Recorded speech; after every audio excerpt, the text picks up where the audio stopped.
Parties in Nelson Mandela Bay Metro have signed an agreement to remove the ANC.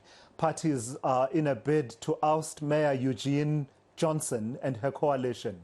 For some reaction to the latest developments, I'm joined by former mayor and the chairperson of Action SA in the Eastern Cape, Athol Trollip. Good evening, Mr. Trollip. Just your position on this new coalition. Are you part of it? Good evening, Tula Sizwe. Thank you for the opportunity to talk about it. No, Action SA is not part of the coalition in Nelson Mandela Bay because we have no elected representatives on the municipality, having not contested any elections in Nelson Mandela Bay other than a recent by-election. Absolutely right. That escaped my memory. It seems like a lifetime that you've been in existence, Mr. Trollip, and I suppose that's credit to your visibility as a party. You're absolutely right. But your sense of the motives behind this coalition being formed and its sustainability, is it just about removing the ANC, or from reading it, is it a coalition that can actually deliver for the people of Nelson Mandela Bay? Let me just share my experience with you. First of all, the current coalition government has been an absolute disaster.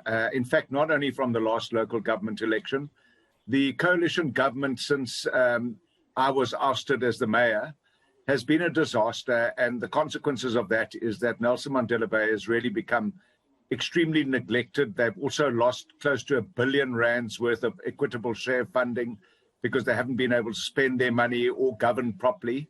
So I believe that the coalition parties, there are 9 of them, which makes it a really difficult coalition. They've come together out of complete frustration, and they have decided to put service delivery to the people first, which I think is a good thing.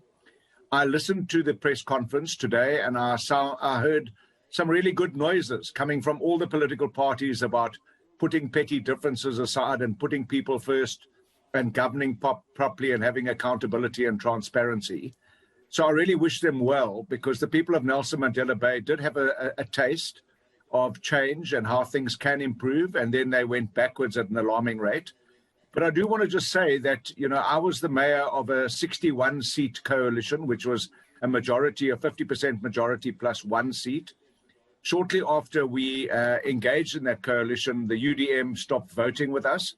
So we essentially became a minority coalition of 59 seats, and it was difficult. It was very difficult, but we could govern, and we governed for 2 years until I was ousted in a vote of no confidence. The current coalition, I believe, has 56 seats. So it's a long way off a majority coalition. So they're going to have to get the cooperation of other parties that are not part of their coalition.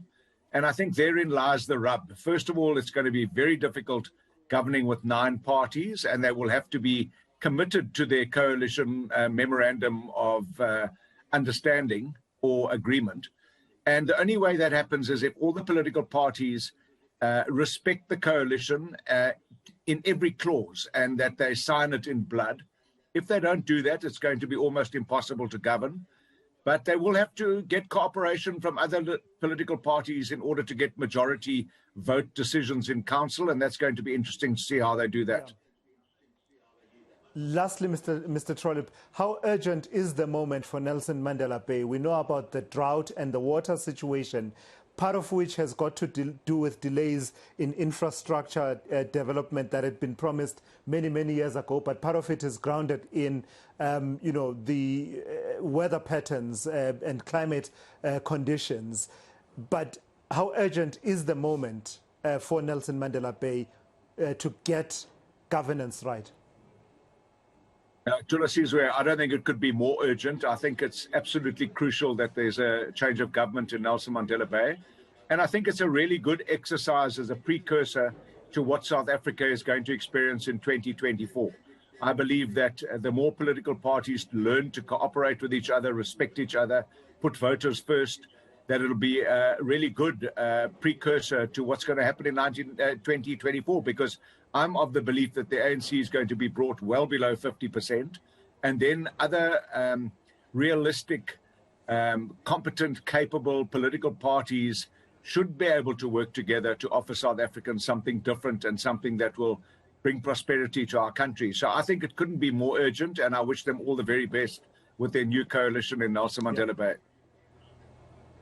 All right, let's leave it there. Ethel Trollip is the former mayor in Nelson Mandela Bay. And